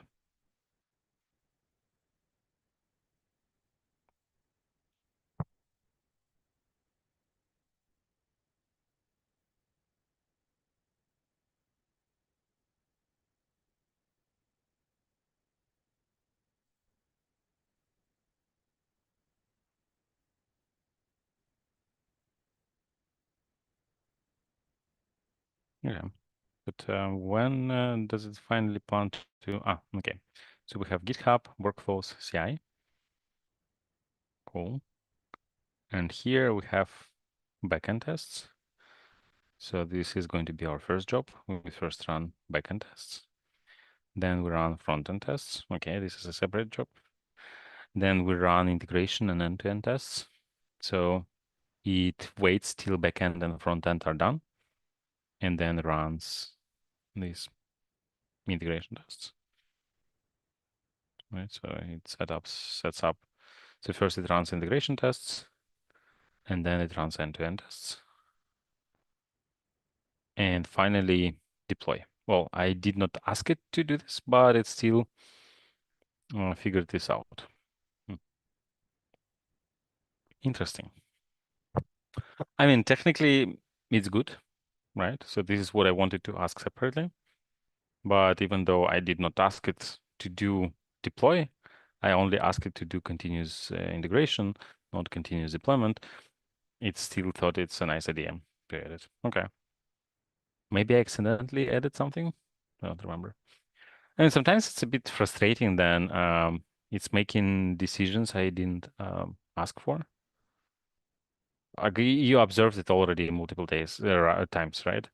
So instead of saying here, hey, like you don't seem to have front-end tests, what should I do? You just, okay, no front-end tests, let me create them, right? So it just made a decision to create a front-end test and implemented it, right? So could be a good thing and a bad thing at the same time, right? So again, we need to be to watch out.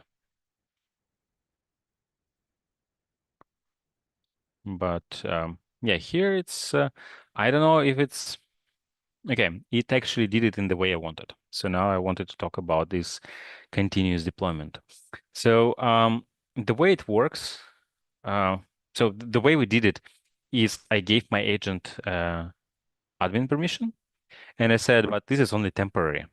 Later, I want to take away this permission, but I still want to deploy it.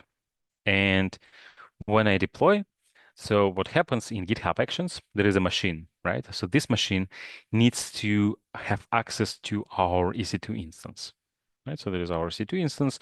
So it needs to do some stuff on this instance to make sure that it serves the new version, the version we just built, right? So I think it needs to go there, do some stuff, right? So it's a bit kind of low level stuff. but it needs to execute some things there. But how do we make sure that the agent, the instance actually has permissions to go and connect to the instance, right? So we need to attach a permission to the instance, and we need to say, hey, this instance needs to be able to go and connect to this. So this is done using OIDC. So OIDC stands for OpenID Connect. OpenID Connect is a simple identity verification layer built on top of the whatever. Like basically, using this OIDC, the instance of GitHub Actions can say, hey, like I want to assume the role. So it runs this as AWS STS assume role, right? And then AWS says, okay, this instance is actually authorized to assume the role. So it lets it do this, right? And then it can do whatever, perform whatever action we actually allow it to do. Except that I don't know if we configured it. So I don't know, let's see. How do we configure? Oh, wrong chat, sorry. No, it was correct chat.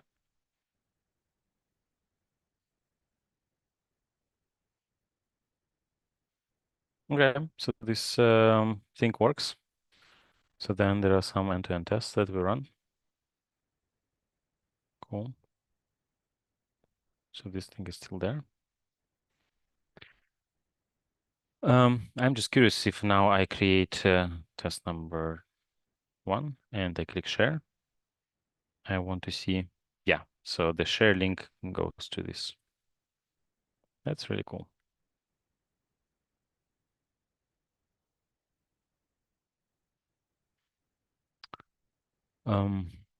Yeah, maybe what I will do now is I'll just, we can test it. I give it to you. Where is it? We can put some things there. Um,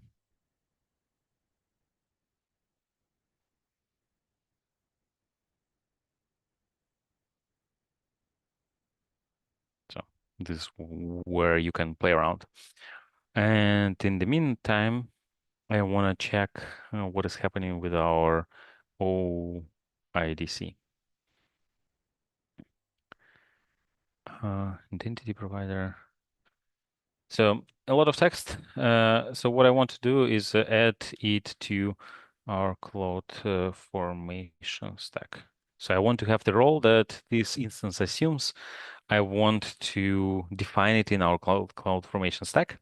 So I want to be very clear what exactly this instance can do, what kind of actions, or what kind of permissions it has, right? And I can say, I want to make sure that this role has the least amount of permissions it needs to do the deployment, right? So it doesn't have anything extra that it doesn't need.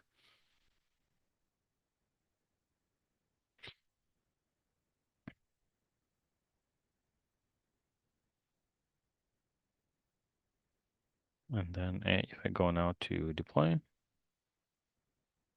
or IDC, so then, yeah, I think it will do some stuff here. But the idea here is that we need the instance on GitHub to assume a role in AWS, and this role will have the minimal set of permissions that are only needed to deploy this application, right? So, and after that, I'm going to disable admin permissions for this agent. And the only way the agent can deploy something is by using CI/CD. So we change something, we push. If all the tests pass, only then we update the thing.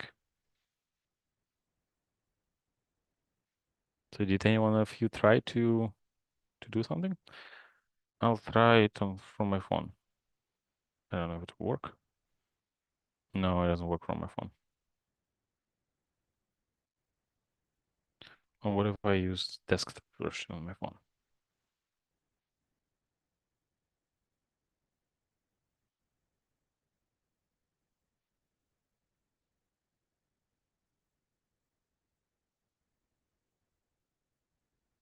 From my phone doesn't work.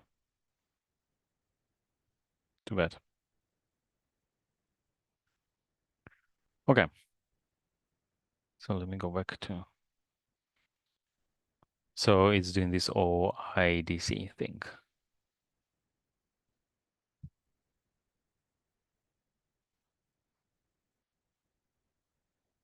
So here it just says, hey, like I wanna let you assume the role, I guess.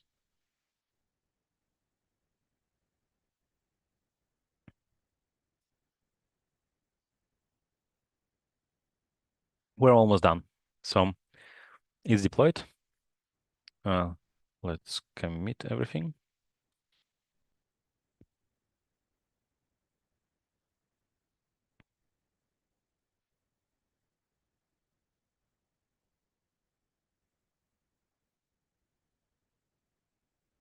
And then once we have CI/CD, so what I want to do is make a small change. Maybe we'll have, I don't know, we have only dark mode. So what if I want to have a light mode here? So then we'll add light mode and we'll deploy it.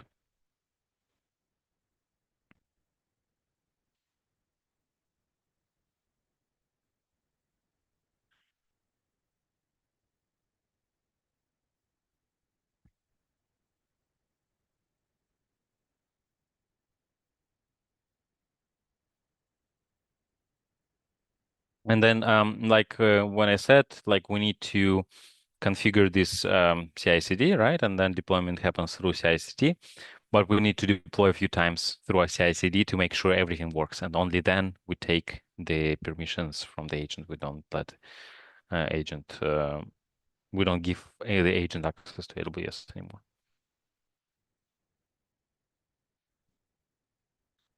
And I didn't show you how to actually do this, but the way you do this is you can create a user in AWS and then you will get credentials, right? And then you create .env file. And in this .env file, you can put the credentials for this user. And then you use these credentials. And then at some point when everything is ready, you just remove them and you deactivate these credentials from AWS terminal, from AWS console. Okay, fill it in. You know the repo for this project.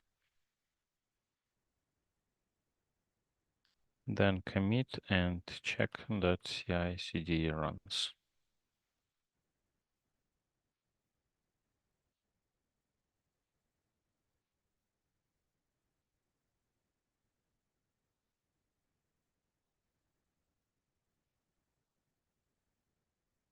So yeah, it can figure out, it knows where it lives.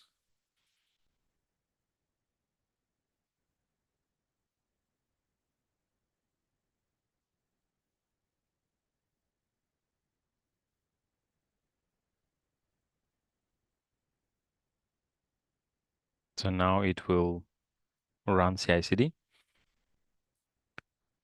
Well, it's taken already 2 hours, and I think you got the point, right? So I don't know, if we should actually change. Maybe we'll do a very small change because these tests, they also will take some time, but we can check now. So now I will go here to our interview Canva. And I can see that actually actions is already here. So I can go to actions. And we see that this is running. So backend test and front-end test run in parallel. Backend tests broke, right? So, and the reason is not the test, but it's more like a technical reason. So it couldn't resolve an action. I think the agent will notice now that it broke and it will fix it.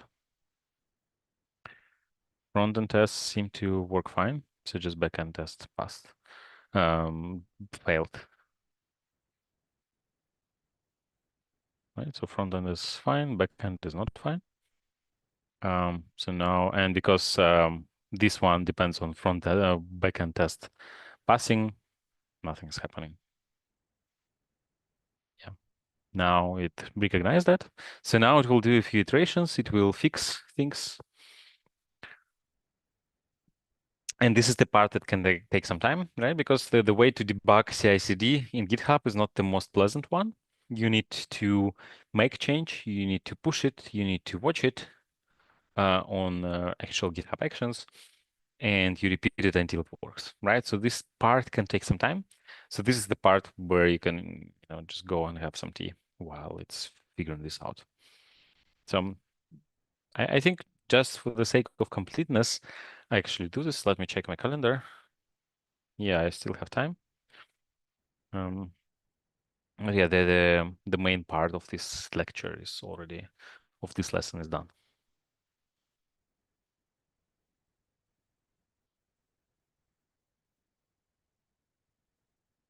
Yeah, and now with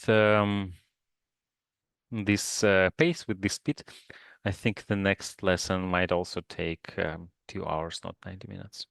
Because like I have pretty ambitious plans of setting up dev environment, prod environment, right? Because right now we're pushing every commit. Every time we commit, we're pushing it directly, right? But yeah, I don't want this for users to see like every single thing I'm working on. So that's why for many websites, I have dev version, right? So this is the dev version of a project I'm working on, but then there is also a prod version, right? So the dev is every time I push to repo, it automatically deploys here, right? It deploys to the dev version. Then I can run some tests on the dev version. I can click around, poke around. I just make sure that everything works. And then I click another button, and whatever is deployed to dev gets promoted to prod, right? So then there is like one extra step that adds some safety, right? So it doesn't mean like if we push something, it doesn't need to go to prod directly. So this is something I want to cover next. Then also there are some logs. We want to collect these logs. There are some metrics we want to collect, like how many users we have, how many active sessions, how fast our website responds, what is the delay between the time where is it? What is the delay between time I put something here and it appears on the interviewer side? So we can come up with different metrics. We want to track this metric, right? And then also what happens if our website goes down? Like, and it happens during night when you sleep. Like, how do we recover it? And how do we let agents recover this? So this is something I want to cover in the next video, in the next session. Okay, let's see what's happening here. Okay, we're making progress. Backend tests pass, integration test pass. And of course, for everything I say, for dev environment, like we need to have already a working pipeline, right? So here it would be instead of, let me actually open AI shipping labs website. So the action we have here. Okay, the agents are working on this, but yeah, so this is how it works.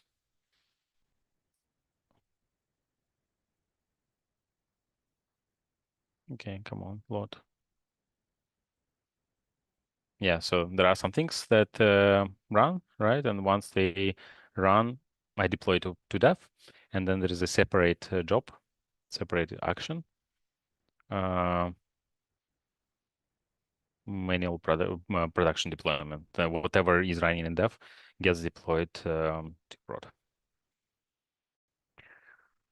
Okay, so how is it going? I don't want to skip deployment. So, well, at least the CI part works. We don't have the CD part, the deployment.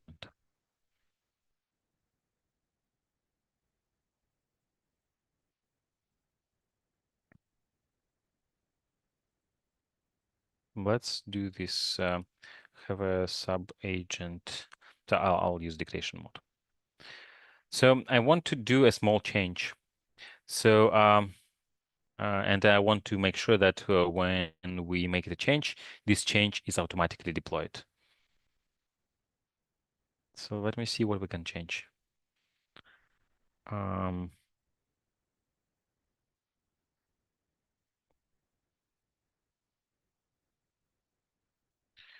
This is no longer the rule. Let's remove that and deploy it.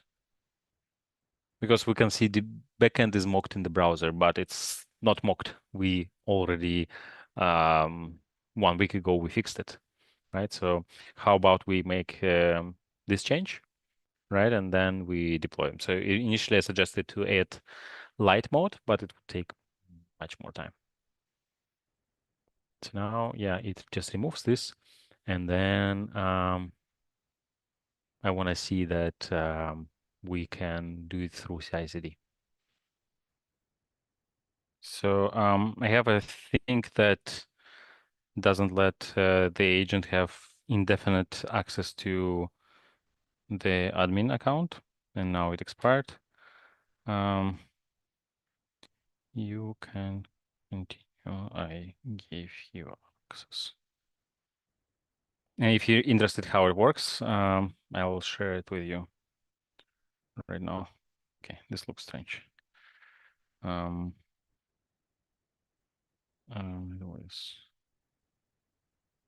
Okay, so I can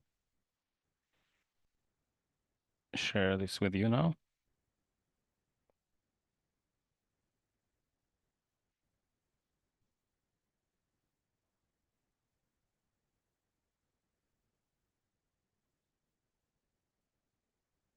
Okay, well, this is not very important, just in case you wonder how I manage this. But at the end, I don't want it to give access, as I said.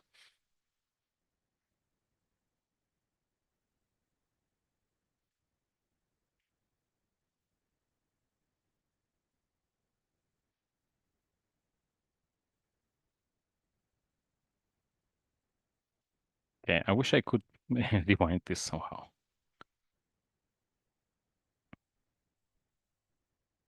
Because it's taking more time than I imagined. Okay, I think that was me. I liked my own article. That's cool. Anyways.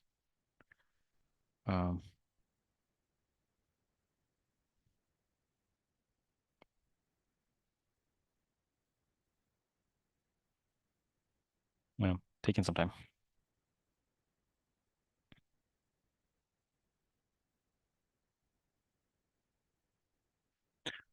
I don't know, maybe you want to ask something, because it's boring to just watch. Yeah, these agents, they often take some time. That's why I often run multiple things in parallel, right? Like I did it with this deployment first and then CI/CD in parallel.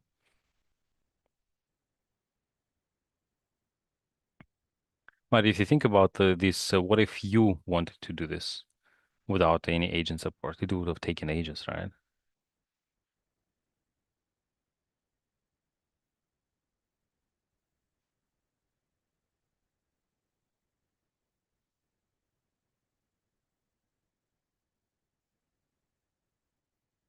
I think I ran out of water.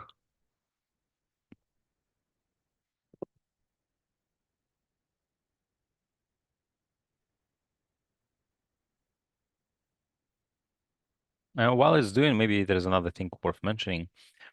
So here I show you probably a bit more complicated setup, maybe not a bit, but more complicated setup than what we had last year. So what I will do now is I'll go to AI DevTools.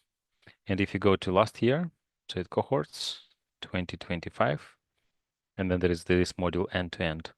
So in this module, we actually did front end and deployed to render in 90 minutes. So this was a much quicker workshop.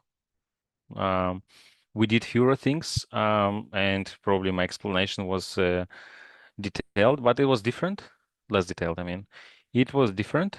We used a different technology. So then what you can do is you can go to um, uh, this workshop from last year. You can also watch the video.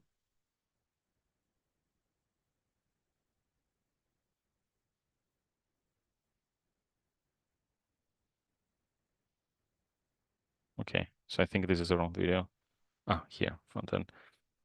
Yeah, I think I cut them. But anyways, I think you got the point, right? So you can go through this and check all these things. So this year I decided to recreate it, and we have deployment and deployment as a separate module.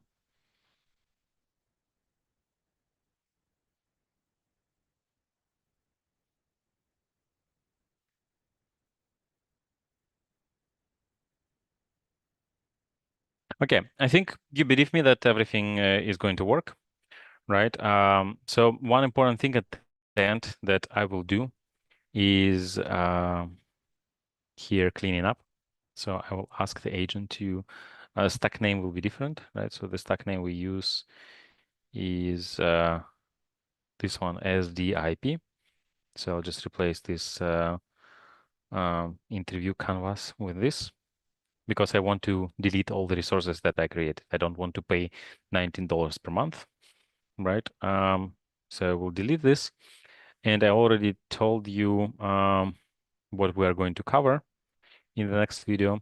So, but before I finish, I want to just do a quick summary of what we have done, right? So we created the front-end application with React. Then we created the specification, OpenAPI specification. Based on the specification, we created the backend. And we added SQLite support and SQLAlchemy. And this is what we did last week, right? So what we did today is we put both of them, well, we kind of started last week. We put both of them inside one container. Backend serves frontend. Then we replaced the SQLite with Postgres. We put everything inside Docker Compose. And then we created some tests. And then after that, we deployed it to AWS. I used CloudFormation. Using infrastructure as code is very important because at the end, you can also quickly destroy everything you don't need. And then we set up this CI/CD pipeline with automatic deployment, right? So the agent is still figuring this out. It's taking some time, right? Because some things, I guess, don't work. So it is actually deploying to production right now. So let's see, maybe we will actually have a chance to see this. But yeah, this is what we did. So then it's already in a very good shape, right? But there are many more things we want to do to make it like more production ready, which is like splitting the environments into dev and prod, adding observability, and then I want to show how you can use AI as the first responder. Potentially, if we have time, we can also talk about security and using agents like Fable and GPT Sol, right, for doing some security analytics. But I'm not an expert here. The security is just, hey, check our application for any vulnerabilities, and that's kind of it. So let's see. Still, it's taking some time. Maybe this is what the agent is trying to. Okay. So this is what the agent is trying to figure out. So I don't think I'll be able to show you the deploy, but I think like it will need some time to iterate on this, and then okay, now it failed. It will see that it failed, and it will fix it, right? So important things. Our course, if you're interested in the whole thing, sign up here. Then everything that I say will be published in my Substack.